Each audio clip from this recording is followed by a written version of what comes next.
महाराष्ट्रात प्रयोग करून पाहिला तरी दक्षिणेची राज्य तर हिंग लावून विचारत नाही त्यांना, पण महाराष्ट्र ज्या वेळेला पेटून उठतो त्यावेळेला काय घडतं आणि काय होतं हे आज राज्यकर्त्यांना समजलं असेल.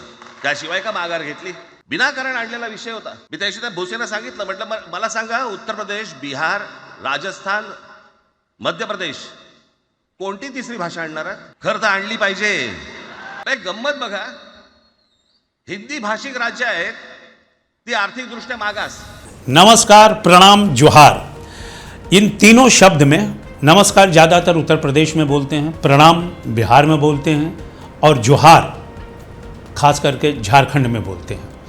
ये तीन प्रदेश हैं. इसके अलावा उत्तराखंड, मध्य प्रदेश, छत्तीसगढ़ और यूँ कह लें राजस्थान, मतलब उत्तर भारत के तमाम जो राज्य हैं इनमें यह आदमी शुभांकर के रूप में, स्वागत के रूप में बोलता है. और इन तीनों सभी राज्यों के जो उत्तर भारतीय हैं इन पर एक संकट आया है भाषा विवाद को लेके महाराष्ट्र की राजधानी मुंबई में. और मुंबई में यह भाषा विवाद कौन कर रहा है? राज ठाकरे, उद्धव ठाकरे. चूँकि इन दोनों के बीच इसी भाषा को लेकर के कई वर्षों के बाद समन्वय स्थापित हुआ, ये मंच शेयर कर रहे हैं. लेकिन अब इनकी उत्पत्ति समझिए कि ये प्रधान कर केशव सीताराम ठाकरे, इनकी उत्पत्ति, और इनके बाद बाला साहेब ठाकरे एक पुत्र, दूसरा श्रीकांत ठाकरे जिसके पुत्र राज ठाकरे, और बाला साहब के Uddhav Thackeray. The cousins of Thackeray, ये पत्रकार धवल कुलकर्णी की एक बुक है, उसमें लिखा है कि मेक पीस जो हैं वो ठाकरे के बड़ी प्रशंसक थे, अंग्रेजी राइटर थे. उन्होंने पनवेल जो उनका सरनेम था और यूँ कह लेते तो उसे बदल के उन्होंने भी ठाकरे कर लिया था.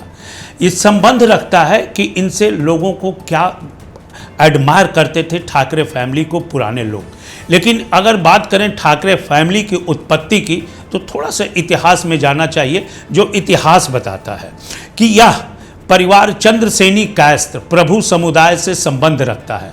प्राचीन मगध जो वर्तमान में बिहार है, यूँ कह सकते हैं कि बिहार की ही उत्पत्ति है, वहाँ से ये मगध बिहार से बाहर चले गए क्योंकि ईसा पूर्व 300 से तीसरी या चौथी शताब्दी में महापद नंद ने भ्रष्टाचार शुरू कर दिया था उस समय मगध में, और उस भ्रष्टाचार से प्रताड़ित होकर यह परिवार यहाँ से बाहर चला गया. ठीक है, ये जब बाहर चले गए परिवार तो उन्होंने अपनी आजीविका के लिए योद्धा के रूप में, लेखक के रूप में उन्होंने अपनी ख्याति अर्जित की.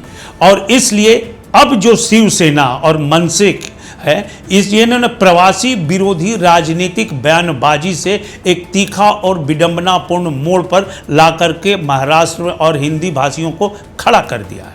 बायोम है सिर्फ मेडिकल प्रिपरेशन का संस्थान. बायोम बना फिर से एक बार रांची से नीट यूजी में सर्वश्रेष्ठ एवं सर्वाधिक रिजल्ट देने वाला संस्थान. 10th और 12th पास्ड स्टूडेंट्स के लिए नीट की क्लास जल्दी ही शुरू होने जा रहे हैं. Digital classroom, hitech library, individual doubt solving, updated study material, comfortable hostel facility और ट्रांसपोर्ट फैसिलिटी के साथ नीट क्रैक करने का सपना होगा और भी आसान. कॉल 7360066185 और visit Biome, circular road and Hinoo, Ranchi. इस चीज को और समझे कि केवल मुंबई में 35 लाख बिहारी काम करते हैं सभी सेक्टर्स में, मजदूरी से लेकर के ऑटो चलाने से ले करके आप फिल्म में हो, राजनीति में हो, या बिजनेसमैन में हो, या गुंडागर्दी में भी हो, सभी जगह हैं वो बिहारी 35 लाख हैं वहाँ पे.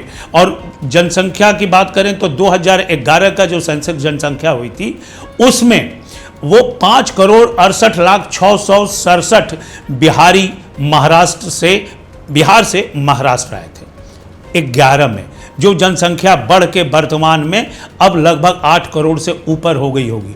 मैं इसलिए कह रहा हूं कि बिहार में भी चुनाव हो रहा, और उस चुनाव में 2003 में जो लास्ट चुनाव हुआ था उसकी जनगणना थी 5 करोड़ समथिंग, जो अभी बढ़ कर के 8 करोड़ के लगभग हो गई है.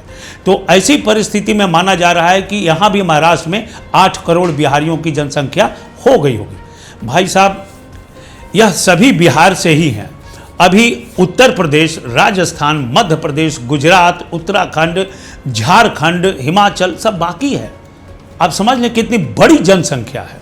मुंबई में आप समझ लें कि मुस्लिम आबादी 11 के अनुसार 1,19,78,450 थी.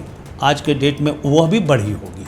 और मराठी भाषा की जो बात कर रहे हैं ना, लड़ाई की ये लोग, इसको भी आप समझिए कि यह प्राकृत की उत्पत्ति है मराठी भाषा।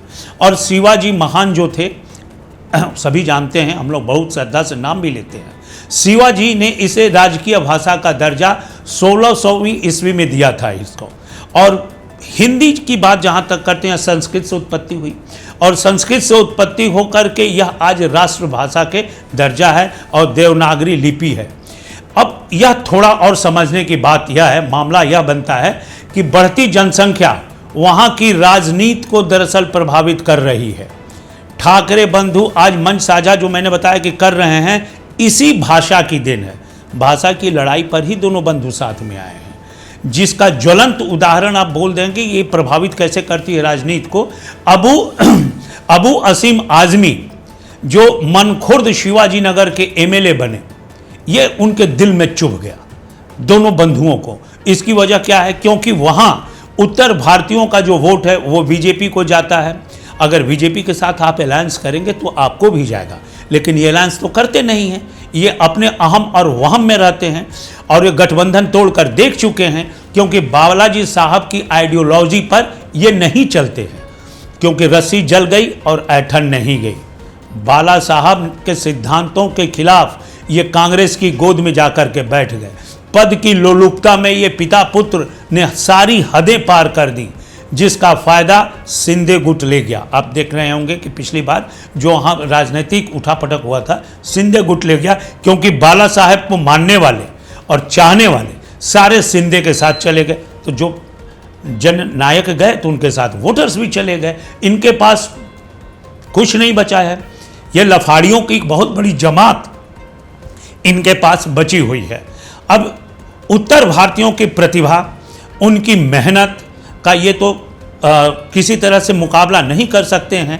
तब यह जो बड़ा पाव बेचने वाले लोग हैं ना वहाँ पे, ये लोग अब मारपीट पर उतर आए हैं। गरीब, मजलूम, ऑटो चार्जर, इन तमाम सबों के मारपीट करते हैं और उनसे ये कहते हैं कि भैया तुम अपनी भाषा में छोड़ो, मेरी भाषा बोलो।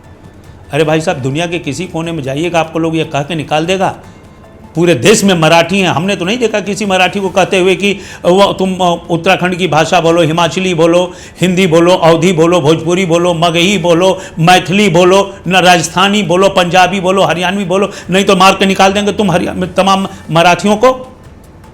आप क्या कर रहे हैं? ये आप अपने अस्तित्व की लड़ाई लड़ रहे हैं, चूंकि आपके पास कुछ नहीं बचा है।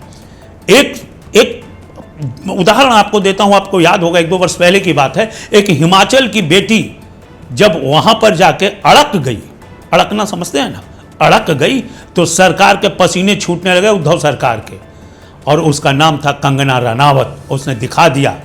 और इतनी ही मर्दानगी अगर राज ठाकरे को है और मंच शेयर करके बोलते हैं, तो इतनी ही यदि मर्दानगी है तो ये बोले थे कि अयोध्या में दर्शन करने जाएंगे रामलला का, और वहाँ का भाजपा का एक सांसद ने कह दिया था कि हाँ आओ तो बताते हैं, तुम बिहारियों को भगाते हो, उत्तर भारतीयों को भगाते हो, और इनके पतलून गीले हुए थे, ये नहीं जा पाए।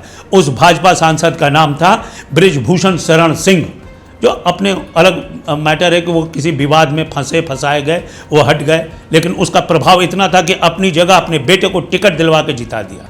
तो लोग कहते हैं ना कि जो आदमी जो करता है ना, उसकी वजूद की लड़ाई होती है। और पूरी तरह से जो ये बंधु हैं, ये लड़ाई लड़ते हैं उत्तर भारतीयों का सामना करने और आंख से आंख में मिलाकर बात करने की इनके अंदर न क्षमता है, न प्रतिभा है, न ताकत है। अब जो जनसंख्या के आंकड़े मैंने दिए हैं वो अभी और बढ़े हैं।